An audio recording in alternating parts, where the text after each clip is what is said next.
Vit më parë, Eni Vasili më kërkoi të bëja një shënim në kopertinën e librit të saj Mbreslonës Unë kam vrarë.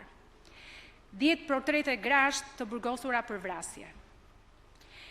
Pikërisht atë ditë me një grup ekspertësh, po jepnim dorën e fundit një studimi mbi pjesëmarrjen e gruas në role vendimmarrëse, në politikë, në administratën publike dhe kompani private në Shqipëri. Analiza na kishte sjellë në përfundimin e qartë se megjithse gratë dhe vajzat performojnë më mirë se burrat dhe djemtë në rrugën e arsimimit, ato ende nuk janë në kushte të barabarta, as për sa i përket aksesit në arsim dhe as nga vlerësimi i nivelit arsimor dhe aftësive të tyre profesionale. Por unë bie dakord me këdo që thotë se ato ja kanë dalë të jenë një prani admirueshme si mësuese, si mjeke, doktore shkencash, profesore, janë sot 1/4 e parlamentit, janë më shumë se 1/3 në qeveri. Konkurrojnë rëndom pozicionet e larta në administrat, janë në një prezencë kënaqshme në linjën e parë të menaxhimit kompanive të mëdha private, janë sipërmarrëse të suksesshme. Sidoqoftë, kjo anë e medaljes me cilësinë e zhvillimit pa mohueshëm në këtë drejtim, mund të na çojnë përfundime të gabuara nëse e shohim të ndarë nga ana tjetër. Atë diskriminimit ndaj vajzave dhe grave qysh në vitet e fëmijërisë dhe në vazhdim. 10 portretet e Enit, libër të cilin ja sugjeroj dashamirësisht atyre që nuk kanë patur rastin ta kenë në dorë, janë një udhëfyes i vyer për të kuptuar si duhet anën tjetër të medaljes. Një anë e zymt, e rëndë, e pamundur të relativizohet në përmbajtjen e saj shumë shqetësuese për gjithë rezultateve të mirëqëna të këtyre viteve në drejtim të barazisë gjinore. Krimet ekstreme të atyre 10 grave dhe vajzave janë një pasqyrë brutale e jetës së përditshme, që zhvillohet larg mureve të institucioneve dhe kompanive, në një Shqipëri diskriminuese ndaj bashkëqytetarëve tona, për cilën dëgjojmë vetëm kur kryhet një krim i rëndë, po ku sjellja e vrasë si preludi i dhunës ndaj tyre është normë, mënyrë jetese. Kjo është një Shqipëri tjetër, një botë e mënjanuar pas një perdje e sedra arkaike dhe turpi bashkëkohor, ku nuk penetron syri i medias, e prej ku asgjë nuk del në botën e klikimeve dhe të pëlqimeve, e cila përthith fuqishëm vëmendjen dhe diktatin e çastit, duke e kthyer në një diktaturë sipërfaqësores. Jam trembur qysh në fillim kësaj diktature dhe jam përpjekur t'i rezistoj, duke mos krijuar një profil tim në Facebook, Instagram apo Twitter. Por jam shumë e vetëdijshme se nuk i shpëtoj dot shfaqjes së saj përpara dhe rreth meje si një prani e pashmangshme. Diktatit të saj konsumues përmes subjektesh dhe objektesh të imponuara në biseda, të cilat i ngjajnë gjithnjë dhe më shumë një dorëzimi përpara sipërfaqësores dhe kalimtares, që i bën marrëdhëniet mes njerëzve të ngjasojnë për herë më tepër klikimeve se sa komunikimeve. Shumë kush thotë se interneti ka rritur ndjeshëm kapacitetin ton për të komunikuar. Ndjes, por shumë modestisht mendoj se po. Me siguri ka rritur mundësinë tonë për t'u ekspozuar e për të ekspozuar opinione gjithnjë dhe më të përmbledhura. Por besoj se e ka ulur kapacitetin tonë për të komunikuar, dëgjuar, dyshuar në të vërtetat tona.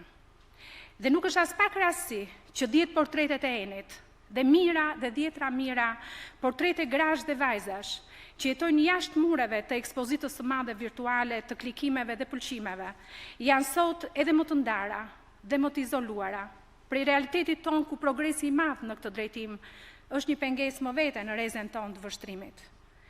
Në një kohë si kjo, më duket se është i kërcënuar dhe vetë konsensusi i arritur në pjesën e zhvilluar të shoqërisë, mbi faktin se gruaja nuk është peng i fatalitetit dhe i skandalit, thelbi i bukurisë që vret, siç fliste Migjeni, por paralajmëruese, pararëndse dhe garante e së padukshmes, siç e cilësonte Shën Gjon Pali i dytë.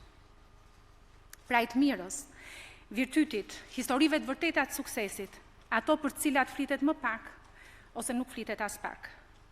Duket sikur ka një rrëshqitje të vazhdueshme në një teren paqëndrueshmërie përthithse. Fizike apo përparon në dëm të shpirtërores, e sipërfaqshmja në dëm të thelbësores, pëlqyeshmëria imediate në dëm të thellësisë pëlqimit. E çka e bën rënqetës këtë përparim në sens të kundërt të progresit që kërkuam me vite dhe dekada të tëra, është dasia, fragmentimit, copëzimi, në dëm të vizionit dhe sintezës mbi shoqërinë e barabartë që duam. Pak rëndësi ka sa e papërfillshme mund të duket një grua. Nëse në fytyrë ka të shkruar vërtetësinë dhe lojalitetin, gjithçka, do të rriqet rreth saj. Shkruante Eleanor Roosevelt, një kumët i mrekullueshëm që sot zorse do merrte klikime dhe pëlqime të dallueshme në klasifikimin e thonjeve të ditës.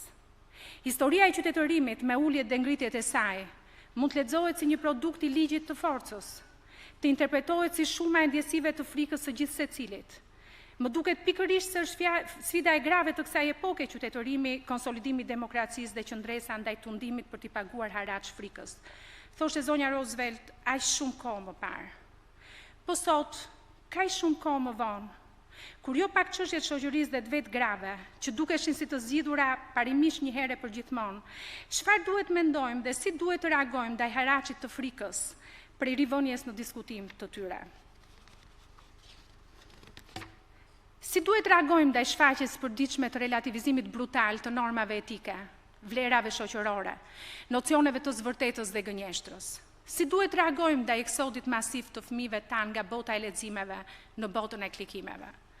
Nuk e di, po kam pritjen e fortë besoj se përsëri, njësoj si në kohën kur Eleanor Roosevelt e quante sfidë të grave konsolidimin e demokracisë dhe qëndresën ndaj tundimit për t'i paguar haraç frikës, përgjigja për pikpyetjet e kohës që jetojmë mund të vijë nga gratë, më shumë se sa nga burrat.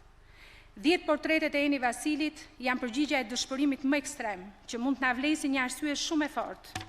Për të ndjerë të detyruara të gjejmë përgjigjen e kurajos, për të besuar në mundësinë e një bote më të mirë për fëmijët tanë, për të besuar në rëndësinë e komunikimit tradicional, ku dëgjimi ka po aq rëndësi sa kumtimi, për të besuar në forcën ndikuese të shembullit të mirë, duke e çmuar dhe komentuar me respekt, pa u tkurrur nga presioni mbytës i mjedisit zhvefsues dhe përçmues ndaj suksesit të tjetrit. Këto vite në ndritat e një skene që nuk kam zgjedhur me dëshirë, po ku jam e detyruar të qëndroj për hir të një dashurie të madhe.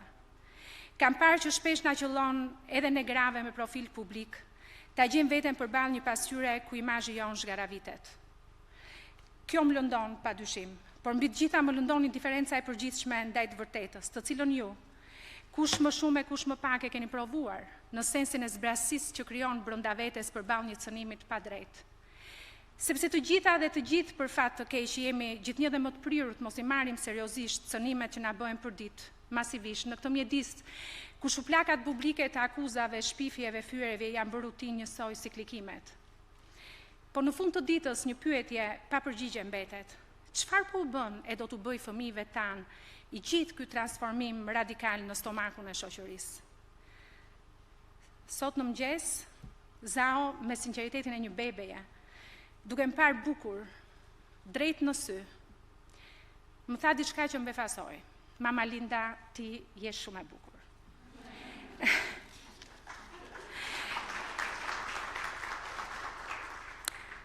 Kjo më çarmatosi dhe më bëri të mendoj se fjala që kisha përgatitur për të thënë këtu para jush, vlente të hidhej në kosh dhe unë të besoja që e nesërmja do t'jetë si kjo ditë e bukur plot diell 8 marsi.